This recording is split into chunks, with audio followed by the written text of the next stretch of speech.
Assalamualaikum warahmatullahi wabarakatuh. Bismillahirrahmanirrahim. Alhamdulillahirrabbilalamin. Allahumma salli ala Muhammad. Apa kabarnya nak sol dan soleha? Bapak jumpai kali ini, semoga kalian dalam keadaan sehat walafiat. Di pertemuan ini kita akan mempelajari peran Sunan Bonang dalam perkembangan Islam pada buku SKI kelas 6 halaman 48 sampai dengan 49. Di pertemuan ini tujuan pembelajaran kita adalah kita akan memahami peran Sunan Bonang dalam perkembangan Islam di Indonesia. Baik, sebelum kita mulai, mari sama-sama kita membaca Fatihah, membaca basmalah. Bismillahirrahmanirrahim. Ada 3 peran Sunan Bonang dalam mengembangkan Islam di Indonesia ya. Yang pertama, mengembangkan Islam lewat seni dan budaya. Kemudian yang kedua, memasukkan nilai-nilai Islam dalam tradisi masyarakat Jawa. Dan yang terakhir, menyebarkan dakwah melalui karya sastra suluk wujil ya. Baik, kita mulai dari yang pertama terkait dengan peran Sunan Bonang ya. Alat musik bonang atau selalu digunakan untuk mengiringi pertunjukan wayang ya. Alat ini juga digunakan oleh aparat desa pada masa itu untuk mengumpulkan warga ya.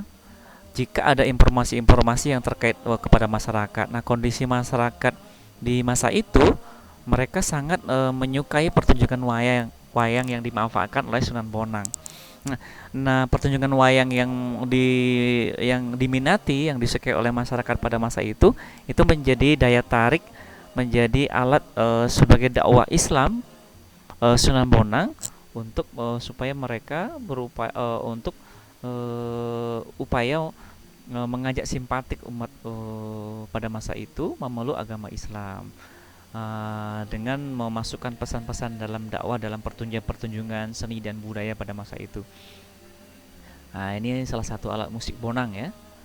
Nah, keahlian dan kemampuan Sunan Bonang dalam memahami sastra Jawa, beliau sering tampil sebagai dalang.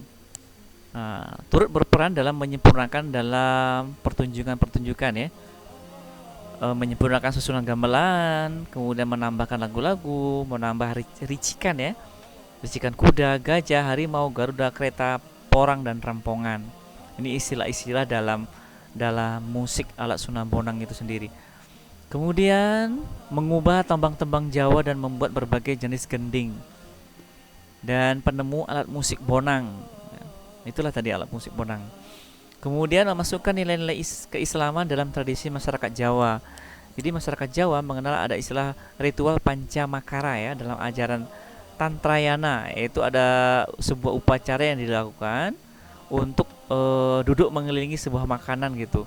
Jadi makanan mereka mengelilingi. Nah, di tengah itu ada seorang cakreswara namanya. Kalau istilahnya itu imam lah, sebagai pemimpin yang membacakan mantra-mantra. Nah, melihat tradisi masyarakat seperti itu, saat itu maka Sunan Bonang mengisi tradisi-tradisi dengan ritual-ritual mereka itu dengan upacara-upacara kenduri selamatan dengan doa-doa Islam. Acara-acara mereka tapi diritualkan dalam ritual Islam. Nah, sebutan Anya Krawati, nah pemimpin lingkar upacara diberikan kepada Sunan Bonang karena ikut meneruskan tradisi dan mengubah isinya menjadi nilai-nilai yang beragama Islam. Jadi tradisi mereka tidak ditinggalkan, tetapi Sunan Bonang masuk ke dalam ritual-ritual mereka, tetapi diisi dengan nuansa-nuansa ajaran Islam. Kemudian yang ketiga, menyebarkan dakwah melalui karya sastra suluk wujil ya. Naskah Primbon adalah tulisan Sunan Bonang memuat ajaran tasawuf yang mendalam. Nah, tulisan ini merupakan hasil bacaan yang bersumber dari kitab-kitab klasik pada masa itu, yang berisi tentang ajaran Islam, nasihat-nasihat para ulama yang merujuk kepada tulisan-tulisan ulama sebelumnya, seperti dalam pada kitab Ihya Ulumuddin karya Imam Al-Ghazali, kemudian kitab Talkhis Al-Mishkat karya Imam Nawawi, dan kitab-kitab lainnya. Jadi dari kitab-kitab itu disadur kemudian ditulis oleh ulama ini ya, oleh Sunan Bonang dalam istilah naskah Primbon ya. Nah, di situ mengajarkan tentang tasawuf ya. Diambil dari sumber-sumber kitab-kitab Imam Al-Ghazali, Imam Nawawi, dan kitab-kitab lainnya. Nah, selain itu Sunan Bonang juga menulis tentang pengetahuan tasawuf dalam karya suluk wujil ya. Ini ditulis dalam sastra Jawa yang berbentuk tembang. Ini karya ini masih tersimpan rapi di perpustakaan Universitas Leiden, Belanda.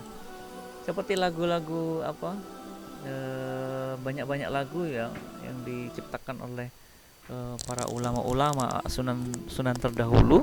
Di situ diisi dengan ciri khas yang beragama Islam ya. Itu untuk menarik simpatik oh, mereka untuk memeluk agama Islam. Oke, demikianlah tadi 3 poin penting peran dakwah Sunan Bonang dalam perkembangan Islam di Indonesia. Semoga bermanfaat. Kita tutup pertemuan kita dengan membaca hamdalah. Alhamdulillahirrahmanirrahim. Sampai ketemu di pertemuan berikutnya. Assalamualaikum warahmatullahi wabarakatuh.